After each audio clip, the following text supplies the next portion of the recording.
নমস্কার। আপনারা দেখছেন এই বাংলায় সর্বাধিক প্রচারিত ইউটিউব চ্যানেল এনকে ডিজিটাল।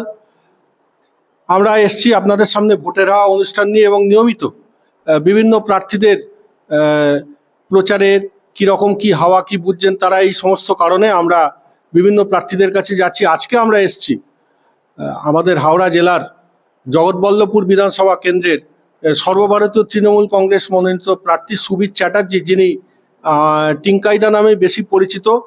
তো আমরা এবারে ওনার থেকে জেনে নেব ওনার জগৎবল্লভপুর বিধানসভা কেন্দ্রে ভোটের গতি প্রকৃতি। টিঙ্কাইদার শরীর কিরম? শরীর ঠিক আছে। নমস্কার। প্রথম কথা হচ্ছে যে চূড়ান্ত গরম, ভোটের প্রচার দুবেলাই চলছে, কিভাবে সামলাচ্ছেন? না, আমার ঠিক ততটা অসুবিধা হচ্ছে না, কেন আমি এই কাজের সঙ্গে তো আজকে একটা দিন নয়, প্রতিনিয়তই মানুষের সঙ্গে আছি। সকাল থেকে রাত্রির অবধি আমার একটাই তো কাজ, মানুষের পাশে থাকা। তো আমার খুব সমস্যা হচ্ছে না। শীত, গ্রীষ্ম, বর্ষা, আমি এই কাজের সঙ্গে যুক্ত।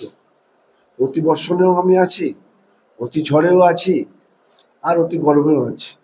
মানে কোনো কালটাই, যেহেতু খেলাধুলার সঙ্গে জড়িয়েছিলাম, শীতটা শীত মনে হয় না, গ্রীষ্মটা গ্রীষ্ম মনে হয় না, বর্ষাটা বর্ষা মনে হয় না, সবটাই মনে হয় সমান। টিঙ্কাইদা, আপনি দীর্ঘদিন মানুষের কাজের মধ্যেই রয়েছেন এবং পঞ্চায়েত ব্যবস্থার সঙ্গে যুক্ত ছিলেন, প্রচুর উন্নয়নের কাজ অলরেডি আপনি করেছেন। বিধায়ক হয় নতুন কি পরিকল্পনা? দেখুন, নতুন পরিকল্পনা আমি এখনই কোনো, আমার দল তো একটা ম্যানিফেস্টো বার করেছে, নেত্রী মুখ্যমন্ত্রী মমতা বন্দ্যোপাধ্যায় এবং আমাদের নেতা অভিষেক বন্দ্যোপাধ্যায়। ম্যানিফেস্টো দলের পক্ষ থেকে সারা রাজ্যব্যাপী উন্নয়ন তো আমাদের চলছে। উন্নয়ন তো আমাদের কোনো জায়গায় খামতি নেই। সামাজিক প্রকল্প থেকে শুরু করে রাস্তাঘাট, সেচের ব্যবস্থা, নিকাশি ব্যবস্থা, সবটাই চলছে। কিন্তু স্পেসিফিক যে টোটাল জগৎবল্লভপুর অ্যাসেম্বলির অনেক ভাবনা আছে, অনেক চিন্তা আছে, কিন্তু ইমিডিয়েটলি এটা আমি আমি আমার পরিকল্পনা ভেবেছি, যেটা এই এলাকার গুণীজন মানুষ যারা আছেন, যারা শিক্ষা ব্যবস্থার সঙ্গে যুক্ত, যারা স্বাস্থ্য ব্যবস্থার সঙ্গে যুক্ত, যারা সামাজিক কাজের সঙ্গে যুক্ত, সেই সমস্ত মানুষের সঙ্গে আলাপ আলোচনা করে এবং আমাদের দলের সর্বস্তরের নেতৃত্ব, নির্বাচিত জনপ্রতিনিধি, তাদের সাথে বসে কথাবার্তা বলে আগামী দিনের পরিকল্পনা, আগামী দিন 5 বছর নয়, যেহেতু আমি জগৎবল্লভপুরের মানুষ, আগামী দিন কী করে জগৎবল্লভপুর আরও ভালো ডেভেলপমেন্ট হবে, আরও ভালো বেশি করে মানুষের কাজ করা যাবে, আরও বেশি করে মানুষকে কি এগিয়ে নিয়ে যাবে, নিশ্চয়ই সেটা আমি দেখব। আপনি জানেন, আমরা সকলেই জানি যে রাজ্যে একটা স্পেশাল ইন্টেন্সিভ রিভিশন বা এসআইআর চলছে নভেম্বর মাস থেকে, যেটার জন্য পর্যাপ্ত সময় হয়তো পাওয়া যায়নি। গতকাল একটা সুপ্রিম কোর্টের ভার্ডিক্ট বেরিয়েছে যে বোধহয় আন্ডার অ্যাডজুডিকেশনে থাকা প্রায় 27 লক্ষ ভোটার বাদ গিয়েছে। আপনার বিধানসভা ক্ষেত্রের মধ্যে কি এসআইআর এর কোনো নাম বাদ গিয়েছে? যদি যায় তার সংখ্যা কত? দেখুন, এসআইআরের যেভাবে এসআইআরটা অপরিকল্পিত, এসআইআর আমাদের দলনেত্রী এবং আমাদের দলের নেতা অভিষেক বন্দ্যোপাধ্যায়, মমতা বন্দ্যোপাধ্যায় বারবার বলছেন, আপনারাও বুঝতে পারছেন যে আজকে কালকে যখন আমি নমিনেশন করতে গেছি, শয়ে শয়ে মানুষ দাঁড়িয়ে আছে এসআইআরের ফর্ম আমাদের হার্ড কপি জমা দেওয়ার জন্য। এটা তো বাংলার মানুষের সঙ্গে একটা দ্বিচারিতা। যেভাবে এটা অপরিকল্পিতভাবে এসআইআর প্রক্রিয়া চালু হয়েছে, এই নির্বাচনের প্রাক্কালে 2024 সালে এই ভোটার লিস্টে ভোট হয়েছে, মানুষ দেশের প্রধানমন্ত্রী নির্বাচিত করেছে। তাহলে আমাদের দলনেত্রী এবং আমাদের নেতা অভিষেক বন্দ্যোপাধ্যায় বলেছিল যে ইলেকশনটা হয়ে যাবে, একটাও তো রোহিঙ্গা খুঁজে পাওয়া গেল না। শুধুমাত্র মানুষকে বিভ্রান্ত করার জন্যে, বাংলার মানুষ বারে বারে বিজেপিকে প্রত্যাখ্যান করার জন্যে তারা আজকে এসআইআর করে ভেবেছে যে বাংলার মাটি থেকে মমতা বন্দ্যোপাধ্যায় সরকারকে, আমাদেরকে সরিয়ে দেওয়া যাবে। কিন্তু ওরা জানে না, যত দলটার নাম তৃণমূল কংগ্রেস, যত ঘাস কাটবে তত বাড়বে, যত এসআইআরে ওরা নাম বাদ দেবে তত তৃণমূল কংগ্রেসের ভোট বাড়বে।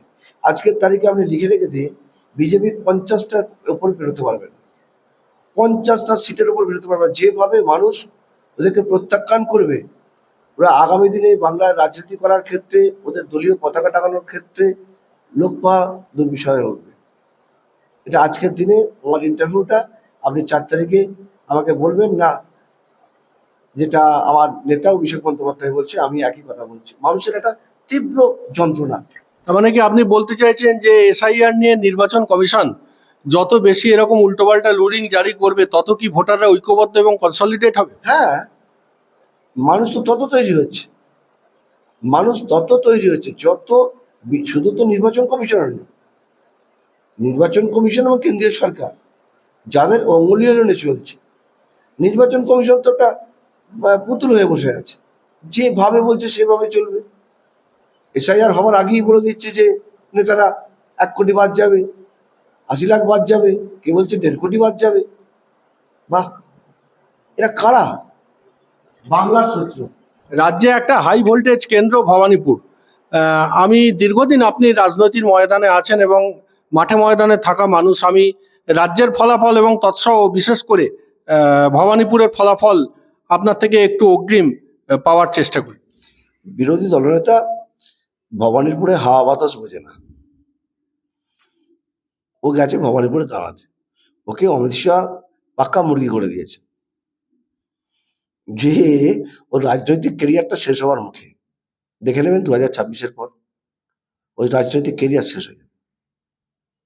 মমতা বন্দ্যোপাধ্যায় বাংলার মাটিতে দাঁড়িয়ে অনেক লড়াই সংগ্রাম করে মমতা বন্দ্যোপাধ্যায় হয়েছে। মমতা বন্দ্যোপাধ্যায়কে জড়িয়ে ধরে কেউ মমতা বন্দ্যোপাধ্যায় হয়নি, দীর্ঘ লড়াইয়ের মধ্য দিয়ে মমতা বন্দ্যোপাধ্যায়। মমতা বন্দ্যোপাধ্যায়ের আন্দোলনের নাম, সে মমতা বন্দ্যোপাধ্যায়কে ভবানীপুর সারা বাংলার মাটিতে যেখানে মমতা বন্দ্যোপাধ্যায়। তো নন্দীগ্রামে যেটা হয়েছিল আমি আপনি সবাই জানি কি হয়েছিল। তো সেই ক্ষেত্রে ভবানীপুরের মানুষ বুঝিয়ে দেবে ওনাকে, শুধু সময়ের অপেক্ষা। হাওড়া জেলায় গ্রামীণ এবং সদর মিলিয়ে 16টা সিট, আমরা জানি 16টা বিধানসভা ক্ষেত্র। কি ফল আশা করেন? যেটা ছিল ধারাবাহিক গতিতেই এগোচ্ছে, 16-0। এইবারে প্রায় রাজ্যে সরকারি দল তৃণমূল কংগ্রেস প্রায় 74 জন নতুন মুখ এনেছে, আপনিও তার মধ্যে একজন। আপনার পার্শ্ববর্তী কেন্দ্র ডোমজুর, তাতেও একজন নতুন মুখ। তো এটা কি দলে আপনি ইউথহুডের প্রতিষ্ঠা বা তারুণ্যের প্রতিষ্ঠা বলে মনে করেন? না, দলনেত্রী যেটা বলেছিল, আমাদের নেত্রী মমতা বন্দ্যোপাধ্যায় বলেইছিল তো, দলীয় স্তরে কর্মীদের যোগ্য সম্মান। এটা তৃণমূল কংগ্রেস, মমতা বন্দ্যোপাধ্যায়, অভিষেক বন্দ্যোপাধ্যায় আছে বলেই এটা সম্ভব হয়। কোনো রাজনৈতিক দলকে দেখবেন আমাকে আজকে প্রার্থী করেছে, আমি তো একটা তৃণমূল কংগ্রেসের পোস্টার বানাচ্ছিলাম, দেয়াল লিখন করতাম, বাড়ি বাড়ি গিয়ে মানুষের কাছে প্রচার করতে যেতাম, ঝান্ডা নিয়ে মমতা বন্দ্যোপাধ্যায় জিন্দাবাদ এই বলতে বলতে রাস্তায় কলকাতার ময়দানে গেছি। আমরা তো কোনোদিন ভাবিনি আমি গ্রাম পঞ্চায়েতের প্রধান হবো, পঞ্চায়েত সমিতি কর্মাধ্যক্ষ হবো, দীর্ঘদিন অ্যাডমিনিস্ট্রেশনে থাকবো, দীর্ঘদিন দলের নানান সাংগঠনিক পদে কাজ করব। দল আমাকে সভাপতি করেছে, দল আমাকে প্রার্থী করেছে। এটা তৃণমূল কংগ্রেস বলে সম্ভব, এটা অন্য কোনো রাজনৈতিক দলে কেউ করতে পারবে না। যে যোগ্য কর্মীদের যোগ্য সম্মান দেওয়ার নেতা অভিষেক বন্দ্যোপাধ্যায় যেটা বারবার বলছেন, যে যে যেরকম ভাবে কাজ করছে তাকে সেই রকম ভাবেই সঠিক প্রাপ্য মর্যাদা সম্মান আমাদের দল তৃণমূল কংগ্রেস দিচ্ছে। জগৎবল্লভপুর বিধানসভার জগৎবল্লভপুর ব্লকের আপনি দীর্ঘদিন ধরে দল থেকে মনোনীত সভাপতি এবং পঞ্চায়েত স্তরে আপনার কাজ করবার যে সুদীর্ঘ অভিজ্ঞতা, এটা কি একটা আপনার এই নির্বাচন জিততে সাহায্য করবে বলে মনে করেন? দেখুন, আমি নির্বাচনের প্রাক্কালে যাচ্ছি না, আমি শুধু নির্বাচনে দাঁড়িয়েছি, মানুষ আমাকে ভোট দিয়ে দিন জোরাত করে বলছি না। আমি 365 দিন আমি মানুষের সঙ্গে থাকি, শুধু ভোট চাইতে যাওয়া তো নয়। কোভিড পরিস্থিতি বলুন, যে কোনো প্রাকৃতিক বিপর্যয় বলুন, অসহায় মানুষ যখন কোনো অবস্থায় ডাকে তাদের পাশে দাঁড়ানো থাকা বলুন, এটা নেত্রীর কাছ থেকে শিক্ষা। দল তৈরি হয়েছে তো আমাদের, যারা তৃণমূল কংগ্রেস আমরা কর্মীরা, আমাদের দলটা তৈরি হয়েছে তো মানুষের পাশে থাকার জন্য, এটাই তো আমাদের অঙ্গীকার। এর জন্য কোনো বাহাবার ব্যাপার নেই। আমাদের নেত্রীর কাছ থেকে শিক্ষা এটাই, তৃণমূল কংগ্রেস যারা করবে তারা মানুষের পাশে থেকে লড়াই সংগ্রামের মধ্য দিয়ে তারা কাজ করবে। আমরা সেইভাবে মানুষের সঙ্গে 365 দিন মানুষের সঙ্গে আছি। শুধু ভোট এসছে, ভোটের জন্যই তার বাড়িতে বাড়িতে প্রচার করতে যাবো কি আমাকে ভোট দাও না, আমি কখনো বলছি না। আমি বলছি আপনাদের পরিবারের আমি সন্তান, আমি পাশে থাকবো, নেত্রীর বার্তা সেটা পৌঁছচ্ছে বাড়িতে বাড়িতে। বড় কেন্দ্র ন্যাচারালি আপনাকে এ প্রান্ত ও প্রান্ত ছোটাছুটি করতে হচ্ছে। জগৎবল্লভপুরে তখন প্রচার এখন তুঙ্গে, হাতে সময়ও এবারে আপনারা কম পেয়েছেন, 2 দফায় ভোট, আমাদের এখানে 29শে এপ্রিল ভোট। তো একটা শেষ এবং ব্যক্তিগত প্রশ্ন করি যে ভোটের ডায়েট কিভাবে মেনটেন করছেন? দেখুন, আমার খাওয়া দাওয়াটা ভীষণ কম। আমি সকালবেলা মানে হালকা বিস্কিট আর চাটা খেয়ে বেরোই, আর তারপরে দুপুরবেলা আমি অল্প অল্প লাইট ভাত, ডাল, একটা সবজি, একটু মাছ রইল। আর আবার সন্ধ্যেবেলা যদি একটু বিস্কুট টিস্কুট খেয়ে খেলাম, জল খেলাম। আর রাত্রিবেলা রুটি বা অল্প ভাত, এইটুকুই। খাওয়া দাওয়ার প্রতি ভীষণ কিছু নেই। খাওয়ার পরিমাণটা আমার ভীষণ কম। আর যত কম খেতে পারি তত বেশি ছুটতে পারি। খেলেই তো আলস্যি আসবে, ঠান্ডা লাগবে, গরম লাগবে, ঘুমোতে পারবো না, ঘুমোতে যেতে হবে, কষ্ট হবে হাঁটতে চলতে। আমি এই 24 ঘন্টা রাত্রে যদি না হতো ওই 24 ঘন্টাই মনে হয় আমি পরিশ্রম করলে কোনো সমস্যা আমার নেই। লড়াইটা আমার পারি, করতে পারি। অনেক ধন্যবাদ টিঙ্কাইদাকে। খুব ব্যস্ত মানুষ, আমরা অনেকটা সময় নিয়ে নিলাম। আমরা ভোটের হাওয়ায় এই জাতীয় প্রার্থীদের নিয়ে নিত্য নতুন আপনাদের সামনে আসবো। ভালো থাকবেন সবাই, দেখা হবে পরবর্তী অনুষ্ঠানে। নমস্কার।